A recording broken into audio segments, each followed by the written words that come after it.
Раздел 22. Помста. Міхал прухка падняўся на ногі, агледзеў сцены будана, правёў рукою па рубероідным даху. Шкада шалаша. Цяпер мы не зможам хаваць тут нічога каштоўнага. Вось што, хлопцы, зробім так. Толькі дапамажыце мне. Я хачу забрацца ў дзедаў хлеўчык і зрабіць там рэвізію. Усе яго рыбацкія прылады ў хлеўчыку я ведаю. У хаце ён нават кручка не трымае. Можа, знайду нож і спінінг, а галоўнае, хачу знайсці той пракляты тэлевізар. Тады не пасаромеюся, пайду ў хату і кіну яму пад ногі. А ў чым табе дапамагчы, спытаў Чэсь. Будзеце сачыць за Куртам і дзедам. Трэба падпільнаваць, калі іх не будзе дома, хоць бы на гадзінку. Згода. Выпадак надарыўся дні праз 2, пад вечар. Міхал дапамагаў бацьку рабіць летнюю кухню. Яго бацька, вясёлы, дужы, практычны чалавек, здавалася, зусім не перажываў, калі разам з сям'ёю выселіўся пасля радыацыі з роднай вёскі на Гомельшчыне. Ён і тут, на новым месцы, хутка звыкся, палюбіў гэтыя мясціны. Бярэзіну, тутэйшых людзей. Абжываўся надоўга, усё рабіў па-сялянску няспешна, але карпатліва, грунтоўна. Асабліва яму падабалася рознае будаўніцтва ў двары. На працу быў падкі і настолькі звыкся спраўляцца зусім адзін, што нават крыху раўнаваў гэтую працу да памочнікаў. Пагэтаму ў Міхала заўсёды было шмат вольнага часу. Калі-нікалі маці ўпікала: «Ты ж вялікі ўжо, сын, памог бы трохі бацьку». Бацька рашуча заступаўся за сына. «Што мне памагаць? Хай лепш урокі вучыць ці пагуляе, на яго век працы хопіць». І накіроўваўся пад паветку, дзе ў яго быў цэлы склад розных інструментаў. Сёння, пад вечар, бацька скончыў класці ніжні зруб кухні. Цяпер абчэсваў бервяно для другога раду, смачна гэкаў сякераю. Увесь увайшоў у працу, напяваў сабе пад нос. Міхал стаяў побач. Яго дапамога заключалася ў тым, каб збіраць і складаць пад паляніцу дроў доўгія трэскі, што выляталі з-пад сякеры. Чэсь са змітраком убеглі ў двор. Яны добра ведалі Міхалавага бацьку і не баяліся яго. Міхал падышоў да іх. «Дзед з Куртам збіраюцца ўвечары на рыбу», задыхана паведаміў Чэсь. «Дзедка напаціць лодку каля мосціка. А Курт капае на выгане чарвякоў», дадаў Змітрок. «Давай, калі сцямнее, возьмем ліхтарык і пойдзем усе ўтрох», прапанаваў Чэсь. «Не, аднаму зручней, пайду адзін і цяпер. Бацька», паклікаў Міхал, «можа, ты сам справішся? Мы на рыбу сходзім». «Вядома, ідзіце», адказаў бацька, не адрываючы вачэй ад сякеры. «Тут мне і аднаму няма чаго рабіць». Ён паляпаў далонію па гладкім, роўна абчэсаным баку бервяна, палюбаваўся, тады пачаў перабіваць скабу, каб перавярнуць бервяно. Хлопцы пайшлі вуліцаю. Каля павароткі ў завулак, што вёў да Макаравай хаты, Міхал спыніўся. «Будзьце тут, далей я адзін. Калі што, свішчыце, я пастараюся хутка». Ён няспешна, бы на пагулянцы, пазіраючы па баках, адфутбольваючы з дарогі каменьчыкі, падаўся ў канец завулка. Хлопцы бачылі, як ён нейкі час пастаяў каля веснічак, тады хутка адкінуў зашчапку, шмыгнуў у двор. «Глядзі!» – раптам усклікнуў Чэсь. З-за павароту выскачыла цёмна-сіняя машына. Хлопцы засвісталі. Машына наблізілася, прытармазіла каля іх, павярнула ў завулачак. Што ж рабіць? Як яго папярэдзіць? Свіст зліваўся з гулам матора. З-пад колаў выляталі каменьчыкі, стукалі ў дно кабіны. Машына спынілася каля хаты. Можа, яны ненадоўга, Чэсь? Якое ненадоўга? Вунь вароты адчынілі, машыну ў двор заганяюць. Вось зловяць яго, што будзе? Скрушна прамовіў Чэсь. Але гэта было яшчэ не ўсё. Да хаты з другога канца завулачка ад ракі спяшаліся дзед Макар з Куртам. Раздзел 23. Пастка. Міхал не паспеў агледзецца ў хлеўчыку, як пачуў гул матора. Кінуўся назад да дзвярэй. Позна. Машына ўехала ў двор. Хлопчык стаіўся каля вушака. Асцярожна выглянуў. Акурат у гэты час з машыны вылез геолаг, які абяцаў узяць іх у памагатыя. У тых жа цёмных круглых акулярах, але цяпер без шапкі-каскеткі і зусім лысы. Ад гладкай, бы паліраванай галавы, здавалася, нават адбіваецца зыркае вечаровае сонца.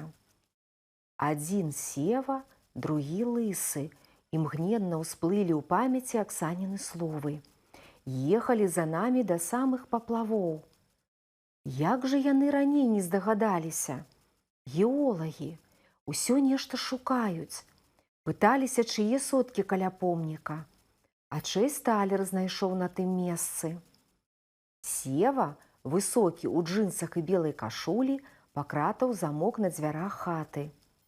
Дзе яго нялёгкае носіць? Сказана ж было, увечары прыедзем. Пачакаем, адказаў лысы. Паглядзеў праз акуляры на сонца, прымасціўся на сваім любімым месцы, перакуленай лодцы. У хляве, калі звыкліся вочы, было і не так цёмна. Заходзячае сонца сачылася праз шчыліны дзвярэй, праз няроўна падагнаныя дошкі фацыяту, праз дзіравы, крыты рубероідам дах. Каб не губляць часу, Міхал адважыўся абследаваць хлеўчык, ці няма дзе другога выхаду. Пасярэдзіне ад дзвярэй да сцяны вузкая паласа глінянага току. Злева складзена сена. Цяпер увесну яго засталося мала, усяго на які метр ад падлогі. Справа сцяна з нячэсанага бярвення, са шчылін тырчыць мох. У сцяне дзверцы. Гэта катух для казы з казлянём. Да сцяны прыстаўлена лесвіца. Міхал асцярожна падняўся, зазірнуў на вышкі. Вышкі пустыя, голыя жэрдачкі, ні снапоў, ні сена. Хоць калі б захацеў, у тым цёмным кутку можна схавацца. Міхал злез, агледзеў левую частку хлеўчыка, дзе сена. Таксама сценка з такога ж нячэсанага бярвення, але невысокая, акурат у краі з сенам. Калі б сена было больш, пад самы дах, можна было б залезці наверх і паспрабаваць выламаць пару тонкіх дошак з фацыяту, выбрацца на дах свінюшніка. А так высока. У кутку на сені штосьці бялеецца. Міхал памацаў падушкі, коўдры, посцілка. На таку зваленыя ў кучу рыбацкія прылады, таптуха, венцеры, брэдзень, крыга. Да сцяны прыстаўлены штук 20 даўжызных сухіх вудзільнаў, побач вёслы. На ўбітых у сцяну цвіках вісяць сеткі, і долу валяюцца сеткі. З двара пачуўся голас. Міхал зноў сігануў да прачыненых дзвярэй, прыляпіўся да шчыліны. А, госці дарагія! Дзед Макар і геолагі і Курт. У Міхала прабеглі па спіне дрыжыкі. Вось дык выбраў час рабіць рэвізію ў хлеўчыку. Вось табе і нікога няма дома. Чэсь са змітраком таксама добрыя. Не змаглі неяк папярэдзіць. Цяпер думай, як адсюль выбрацца. Акурат падгадалі прыехаць, казаў дзед Макар. Усё гатова. Што гатова? Спытаў Сева. Лодка, сетачка, жыўцы, чарвякоў накапалі. Усё як дамаўляліся. Я і забыў ужо. Ну як жа, вы мінулы раз прасілі, каб я рыбалку вам сарганізаваў. Умяшаўся лысы. Да не, мы жартавалі.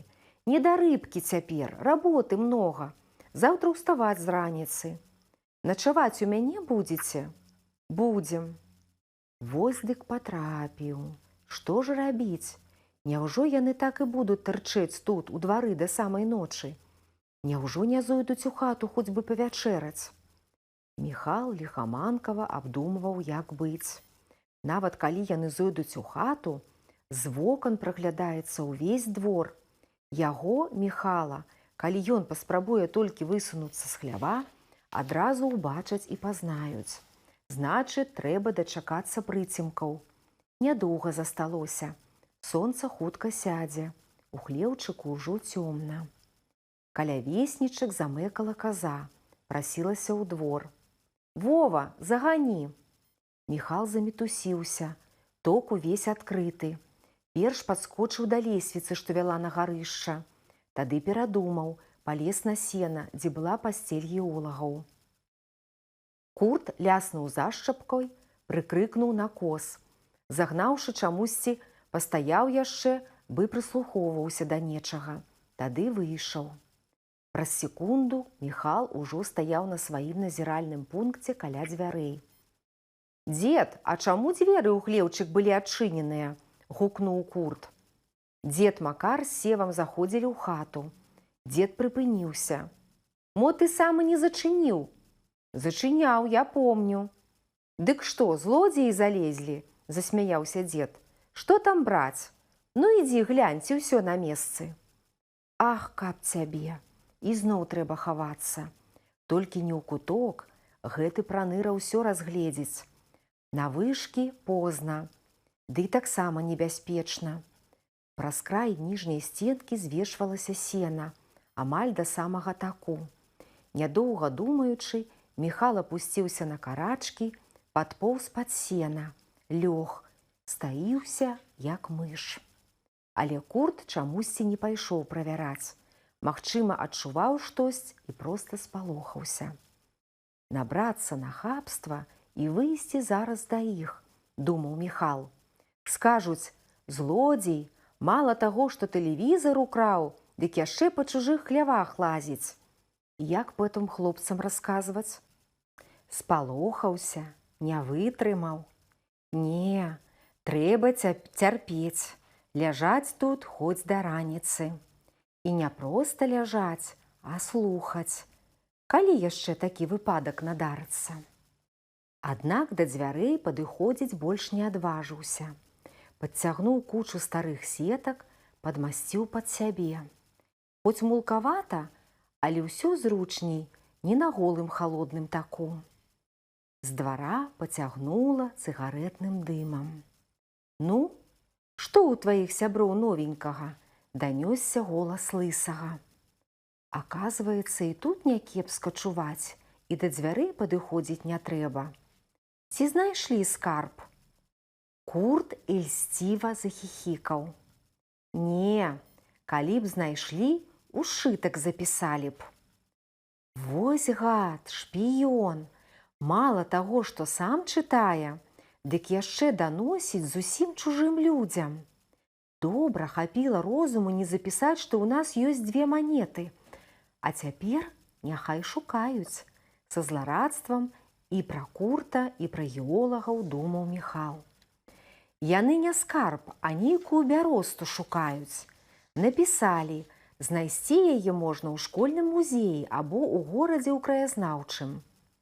Лысы закашляўся ад дыму. Нават так? Так было напісана. А вы абяцалі мне $10, нагадаў Курт. 10? А можа адразу 100? Іранічна спытаў лысы. Тады я не буду вам нічога расказваць, пакрыўдзіўся Курт. Добра, я жартую. Чытай іхні сшытак і далей. І калі што новае, адразу нам. Зразумеў? Зразумеў. А дайце $10. На, вось $1. пакуль хопіць з цябе. Раздзел 24. Ноч у хлеўчыку. Сцямнела, з'явіліся камары. Міхал ляжаў у сваім логаве, час ад часу прыбіраўся да дзвярэй і выглядаў. Зайшлі ў хату геолагі. Курт круціцца ў двары. Знік Курт, тупае да хлеўчыка дзед Макар, даіць казу. Назад у схованку, пад сена. Зацыркала малако ў парожнюю даёнку. Каза, відаць, чула, што ў хлеўчыку чужы, не хацела стаяць. «Не круціся ты», – казаў дзед, – «чужых чуеш, не падабаюцца госці. Яны мне не падабаюцца. Але што ты зробіш? Грошы даюць? Даюць. Вось куплю табе хлеба, мукі, казляняці твайму таксама. На пенсію не пражывеш, а госці паедуць хутка, не палохайся. Знойдуць, што ім трэба, і паедуць». Выйшаў дзед.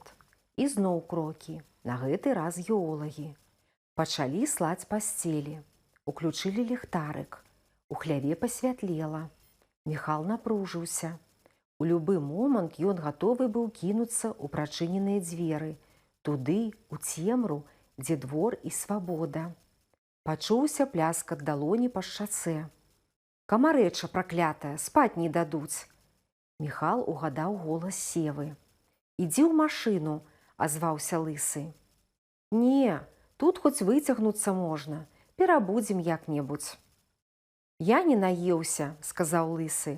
«Адна рыба і рыба ў гэтага дзеда. Кансервы адчыні». Па хлеўчыку паплыў пах кілек у тамаце. У галоднага Міхала пацяклі слінкі. Еў лысы доўга, чмокаў, высмоктваў рэшткі ежы з зубоў. Наеўшыся, кінуў проста на ток пустую бляшанку. «Жывём, як сабакі», – прабурчэў Сева. «Ні паспаць, ні паесці па-людску. Адно матаемся паміж Мінскам і гэтымі паплавамі, праваліцца б ім». Лысы засмяяўся. «Нічога, пацярпі, адкапаем золата, махнём адразу на Польшчу, тады па ўсёй Еўропе. Там і выспімся, і наядзімся, і нагуляемся. А павуку? Павуку? Навошта яму золата, грошы, інваліду? Ды што з яго карысці? Мы цягнем усю чорную работу, нават малую вонь адшукалі з талерам. А павук сядзіць сабе ў Мінску ў цяпле, у дабры». Сева запярэчыў.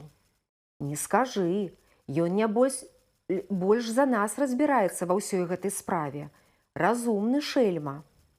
«А што нам з яго розуму?» – пачаў гарачыцца лысы. «Разумны. І я быў бы разумны, каб столькі кніг перачытаў. Круціць ён нешта, павук гэты. Чаму ён не паказвае нам копію бяросты? Можа, талеры тут ні пры чым, а ўся разгадка ў бяросце? Яму лепш ведаць. Сева, паслухай, не падабаецца мне ўсё гэта. Нашто нам павук? Копію бяросты мы можам раздабыць і без яго. Гэты куртаты, дзедаў унук, сказаў, што копіі ёсць нават у паплавах, у школе. Можа, ніякіх 3 талераў зусім не існуе. Ужо другі месяц шукаем і ніякага толку. Давай проста паспрабуем самі, без камандаў павука». «Паспрабаваць можна», – згадзіўся Сева.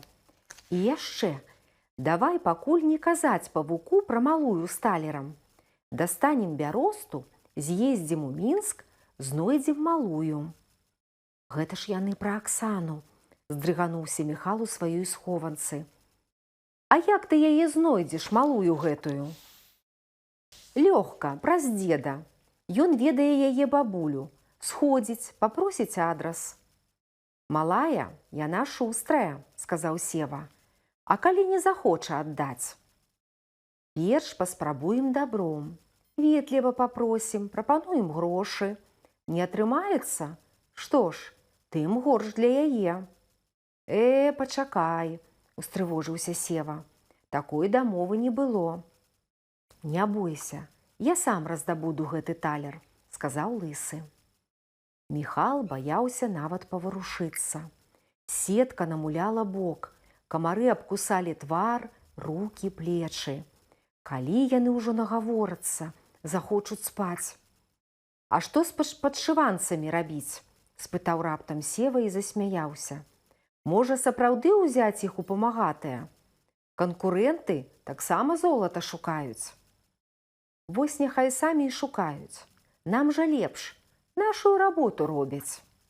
Зрэшты, малым шэнціць. А што, калі, дапусцім, знойдуць раней за нас трэцюю манету? На здароўе. Знойдуць, запішуць у сшытак. Мы даведаемся праз Курта. Пакажам ім даляраў 5-10, яны нам гэтую манету ў зубах прынясуць. А не прынясуць? Пазяхнуў Лысы, давядзецца крыху напалохаць. Рака блізка. Няшчасныя выпадкі бываюць кожнае лета. Лодка можа перакуліцца, у вір можа зацягнуць. Сева зноў спалохаўся. Ты мяне ў гэта не ўблытвай. Калі што, не ведаю ні цябе, ні павука. Адразу змываюся. Сказаў жа, я бяру ўсё на сябе. Лысы ізноў пазяхнуў. Абодва замоўклі. Праз нейкі час Сева захроп. Лысы круціўся, шэптам праклінаў камароў. Урэшце да храпу далучылася тонкае пасвістванне носам. За сцяною шамала саломаю. Уздыхала бы чалавек, каза. Міхал паўзком дабраўся да дзвярэй, азірнуўся. Геолагі спалі. Ён ціхенька прычыніў дзверы, выскачыў на светлы ад яснага месяца двор і з усіх ног кінуўся дамоў. Раздзел 25. Канкурэнты. У хаце гарэла святло. Ніхто не спаў. Бацька, маці і нават меншы Міхалаў брат сядзелі ў верандзе. Чакалі. Брат дзюбаў носам. Маці кінулася да Міхала. Ты ведаеш, якая цяпер гадзіна? Адкуль ён мог ведаць? Міхал паціснуў плячыма, стараючыся трымаць нявінны выгляд. Дзе ты ходзіш? Мы тут Бог ведама, што перадумалі. На рыбу хадзіў. Я была ў Змітра, была ў Чэся. Яны спяць ужо, сказалі, не бачылі цябе. Вось дурні, не маглі прыдумаць штосьці. Я знайшоў хорошае месца, сказаў Міхал. Не хацеў дзяліцца з імі, адзін вырашыў. І дзе рыба? Не клявала. Табе цяжка было хоць папярэдзіць? Бацька падняўся з табурэткі, пазяхнуў. Добра, не сварыся ўжо так на яго, маці. Прыйшоў і добра. Табе ўсё добра, сам распусціў яго. Маці, аднак, крыху астыла. Паківала пальцам. Апошні раз. Міхал хуценька распрануўся, упаў у мяккі ложак. Нават есці не хацелася, заснуў бы забіты. Назаўтра з раніцы хлопцы сустрэліся каля рэчкі. У будан не палезлі. Стаяла такая пагодка, што грэх было прапускаць сонца. Распрануўшыся, ляжалі на спінах, на пяску, загаралі. Сёння быў Міхалаў дзень.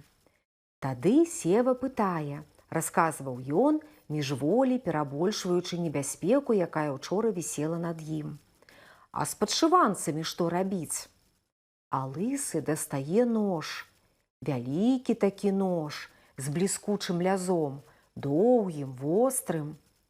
Як ты мог убачыць нож? Перабіў Чэсь. Значыць, убачыў. Не верыце, магу не расказваць. Да верым, верым, што далей? Міхал памаўчаў, успамінаючы. Версію з ножом развіваць не стаў. Ладна, няважна. Галоўнае, цяпер ведаем. Гэта такія ж геолагі, як мы, бойскаўты. Шукаюць яны скарб. Дзед Макар з унукам з аднае з імі кампаніі, а галоўны ў іх нейкі павук. Ведаюць яны мала. Гэты павук не паказаў ім нават бяросту. Згоды між імі няма. Геолагі толькі і мараць знайсці золата і ні з кім не дзелячыся зрабіць ногі за мяжу. Змітрок пасміхнуўся. Перш чым знайсці золата, ім патрэбна знайсці 3 манеты, а манеты ўсе ў нас. Ну, па-першае, пакуль не ўсе, а толькі 2. Па-другое, яны, геолагі, на ўсё пойдуць, нават на злачынства, каб раздабыць Аксанін талер. Помніце, яна расказвала пра чэрвень? Яе трэба папярэдзіць, і я сам вазьмуся за гэта. Чэсь падняўся на ногі і сказаў хутка: «Не, я вазьмуся за гэта». Міхал насмешліва ўставіўся на яго. «Як ты збіраешся гэта рабіць? Ты што, ведаеш яе адрас ці нумар тэлефона? А ты ведаеш? Для мяне прасцей простага даведацца. Пайду да бабулі і спытаю, свае людзі. А ты зможаш пайсці і спытаць? Ды яна, глядзі, цябе яшчэ на парог не пусціць. Нагадае, як ты ўнучку тапіў тым летам». Чэсь, пакрыўджаны, не адказаў. «А што з куртам?» – нагадаў Змітрок. «Трэба, відаць, знішчыць сшытак». Наадварот, Міхал падзяліўся з сябрамі планам, які прыйшоў яму ў галаву яшчэ тады, уночы, калі ён хаваўся ў хлеўчыку пад сенам. «Не толькі не знішчым, а будзем рабіць запісы кожны дзень і класці сшытак на самае прыкметнае месца. Зразумелі? Мы ж можам пісаць розную лухту, і так іх заблытаем, што яны не рады будуць ні гэтаму сшытку, ні свайму інфарматару Курту». «Сапраўды, здорава прыдумана», – вымушаны быў пахваліць і Чэсь, забыўшы на крыўду. «Напрыклад, запішам: скарб ляжыць на могілках пад дубам». Курт прачытае. «Не», – умяшаўся Змітрок, – «лепш запішам: скарб на дне бярэзіны ў глыбокім віры». Міхал спыніў іхнія фантазіі. «Добра, значыць, заўтра з раніцы я еду ў горад. Заадно спытаю у Аксаны, чаму яна так доўга затрымліваецца. Вы круціцеся ў геолагаў і ў Курта на вачах, купайцеся, лавіце рыбу, як і звычайна. Толькі нікуды не ўсуньцеся самі, без мяне. Старайцеся не гаварыць з імі, каб нават выпадкова не прабалтацца». Міхал знарок сёе-тое з учарашняга ад сяброў утаіў. У горадзе, пасля званка Аксане, ён намерыўся схадзіць у краязнаўчы музей і любымі праўдамі і няпраўдамі выпрасіць дазволу, каб хоць краёчкам вока зірнуць на копію бяросты. З галавы не ішлі словы лысага, якія той паўтарыў аж двойчы. Можа, талеры тут ні пры чым? І другі раз. Ды, можа, ніякіх 3 манет зусім не існуе? Міхалу таксама здавалася, што галоўнае ў гэтай гісторыі не столькі манеты, колькі таямнічая бяроста, на якой крыжык і лацінскае слова «клад». Каб хоць разок глянуць на гэтую копію бяросты, патрымаць у руках. Музей на рамонце. Ну і што? Там жа не адны рабочыя. Павінны быць і супрацоўнікі. Трэба ж некаму хоць пільнаваць экспанаты. Працяг будзе. Да сустрэчы!